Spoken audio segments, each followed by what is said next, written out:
Hello viewers, welcome to Shiva's world channel. இன்னைக்கு Tuesday எங்கள் வீட்டில் என்ன லஞ்சுன்னு பார்த்துடலாம் வாங்க. சூடான சாதம், புடலங்காய் பொரியல்,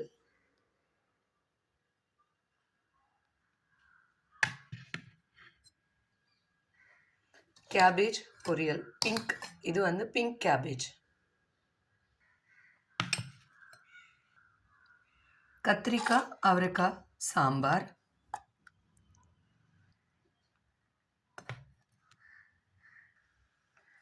தக்காளி ரசம்,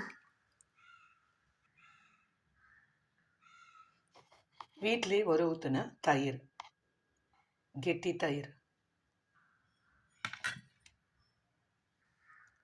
இது உளுந்துல செஞ்ச அப்பளம்ங்க, உளுந்து அப்பளம். இதுதான் இன்னைக்கு எங்கள் வீட்டில் லஞ்சு. உங்கள் வீட்டில் என்ன லஞ்சுங்கிறத மறக்காமல் கமெண்ட் பாக்ஸில் சொல்லுங்கள். இந்த வீடியோ உங்களுக்கு பிடிச்சிருந்ததுன்னா லைக் பண்ணுங்கள், கமெண்ட் பண்ணுங்கள், மறக்காமல் ஷிவாஸ் வேர்ல்ட் சேனலை சப்ஸ்கிரைப் பண்ணுங்கள். தேங்க்யூ.